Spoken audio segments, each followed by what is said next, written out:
Ben Bradley. Thank you, Mr. Deputy Speaker. It's nice to be called near the beginning of a debate, perhaps because I've put a tie on today. Grateful that I've managed to catch your eye, indeed. I'm grateful also for the chance to speak in this debate on the Levelling Up Bill, having sat on the latter stages, only the end of the many, many sessions that the Honourable Member from Nottingham North mentioned, 5, I think, yeah. So only a fraction of the joy that he experienced. But grateful to speak both for my interest in this place and also as leader of one of those councils that is involved directly in one of these devolution negotiations, indeed probably one of the more advanced ones that requires the bill in order to proceed. Grateful to the Minister for her response on a number of technical points in recent days and weeks, and also for her commitment to this agenda, which I know she's very passionate about. Today's amendments, of course, focus largely on devolution and combined authorities. I am frustrated, and I've repeated this on many occasions, that the planning parts of this are even in this bill.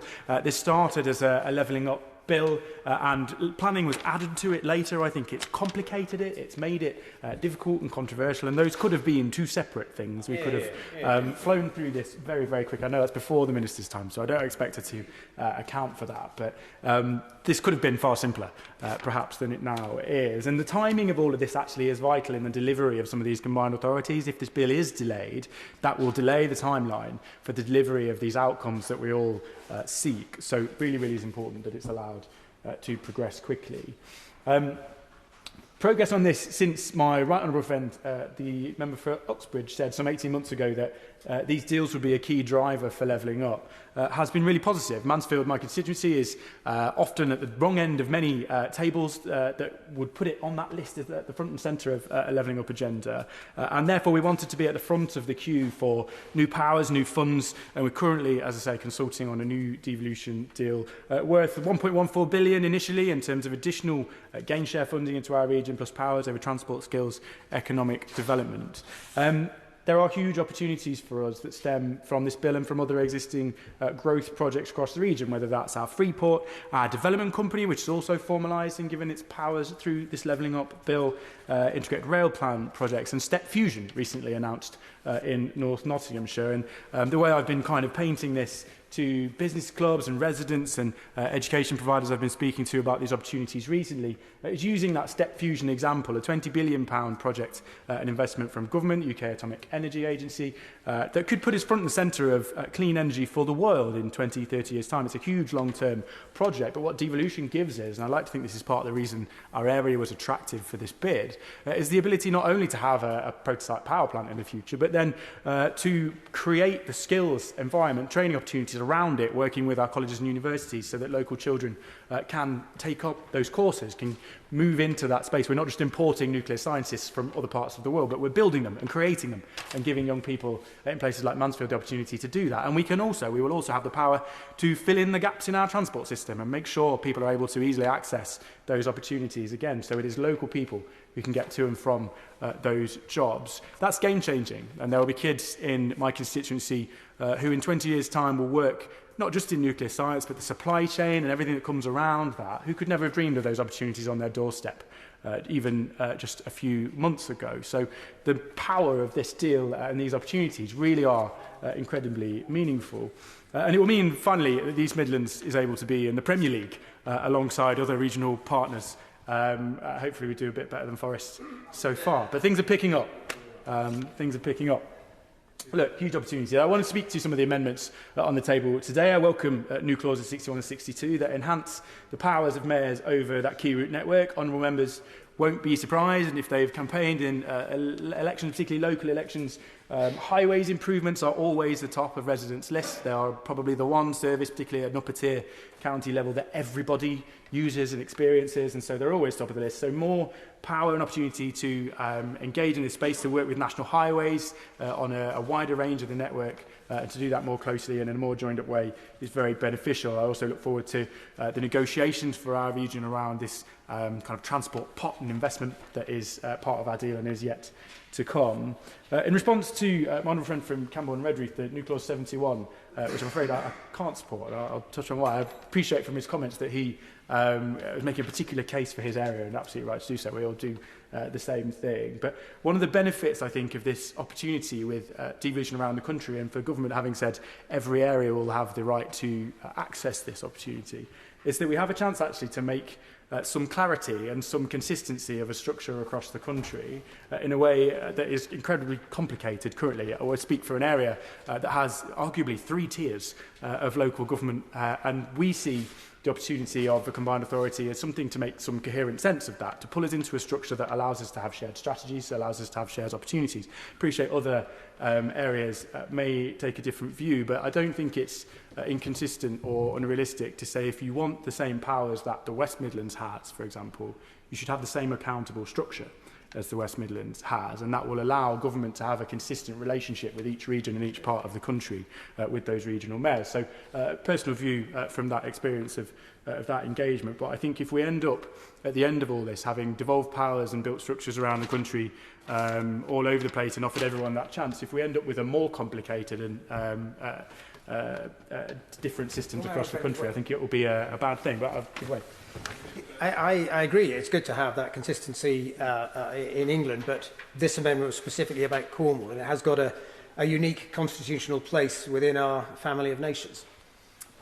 He knows Cornwall better than I only know it as a holiday destination, but I leave him to make the case for his particular place. I'm sure government will engage with him on that conversation. But I do think consistency is an important outcome from these proposals. A number of amendments also appear to duplicate things that are already happening around the country, already happening in government. New Clause 46, for example, speaks to a review of business rates. I hope and trust that government's already looking at this. Treasury review concluded last year and I think set out a 5-year roadmap on that. But I hope that government will take it further. I will give way.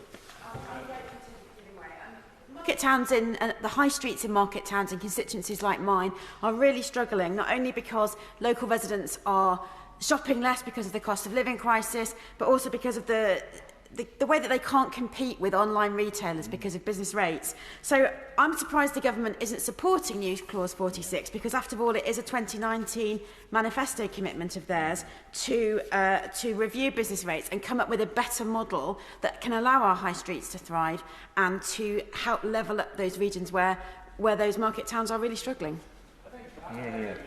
With her on the premise, I've made the same case myself to government. I simply point out, as I was reading this morning, the report from last year from the Treasury, which laid out the conclusions of an initial review of business rates, set out a 5-year timetable for change. Not as powerful or as fast as I would like to see it go, but just to point out that review has already begun, and therefore as I say, that clause appears to duplicate work that's already happening. A new clause 84, similarly that we've just heard from the honourable member opposite, seeks to get adult literacy written into levelling up missions. But as far as I can see, it's largely already there. The missions already speak to more people achieving basic standards of reading and writing, as well as improving skills, while one of the key strands of the devolved settlements is adult skills, and that's passed down to a regional level, gives us opportunity to have far more clout and say over how we deliver that on a regional level, which I think is a fantastic thing. So I really think that basic adult skills and numeracy literacy are at the forefront of the bill as it stands. I will give way. Could I ask him then, will he be supporting New Clause 84? For that, as I've just said, as far as I can see, it's already there, and therefore the clause is unnecessary. Certainly our conversations about devolution within the region have revolved massively around adult skills in particular, and one thing that I would like to see government do in the future in this space is to further devolve powers in related areas, particularly around things like the DWP, a chance to engage in those employability conversations to boost basic skills. I look forward to conversations about that in the future. One of the things that's clear in our conversations with officials and ministers is that once we've got this framework, when we've got this structure, we can come back and we can talk about new things we'd like to do and see and devolve down to our region. That's one of those examples, I think, particularly where Whitehall struggles to join things up, where things often fall through the gaps in a siloed system. I point to youth work as one of my favourite examples that sits, I think, across about 6 departments and therefore is really difficult to get a joined-up strategy. If we can devolve those down to a regional level, we'll be able to share budgets, share strategies and do things more effectively, and I hope we'll be able to get into those conversations with government in the future. The final point I want to make, Mr Deputy Speaker, is one about flexibility.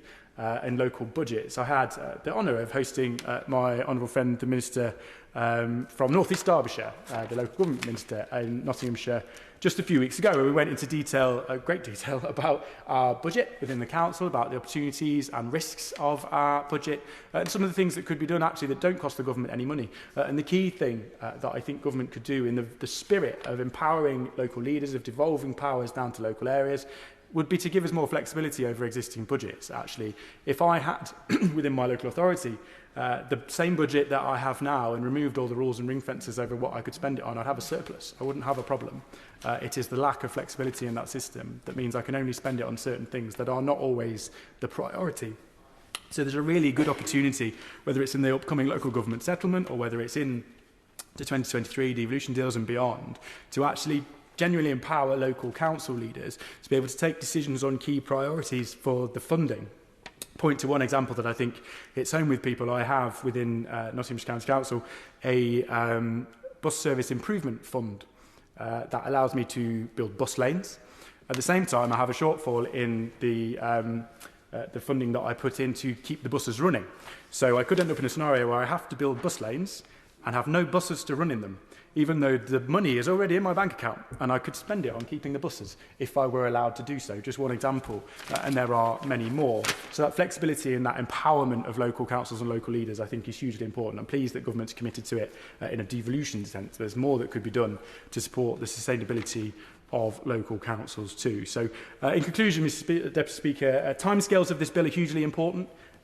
This needs to be completed on time in the spring, early summer, because if you're going to get statutory instruments through, you're going to stick to timetables and targets for elections in 2024. This has to be done and finished on time. So I'd urge government to push this through and make sure we meet those timescales. Otherwise, my region in particular will be stranded for another year with a deal done and structures done and everything ready to go, but having to wait a year for another set of elections, which seems incredibly arbitrary and would be incredibly frustrating. So when we're at the front of the queue, we just want to be let in to the door. Trust the government will recognise the importance of delivering on those commitments. And finally, I would just say I look forward, of course, to speaking to the Minister in due course about the success of Mansfield's Levelling Up Fund bid as well, which you may hear from a few places, I'm sure, over the course of this debate. So many a conversation still to have. Thank you.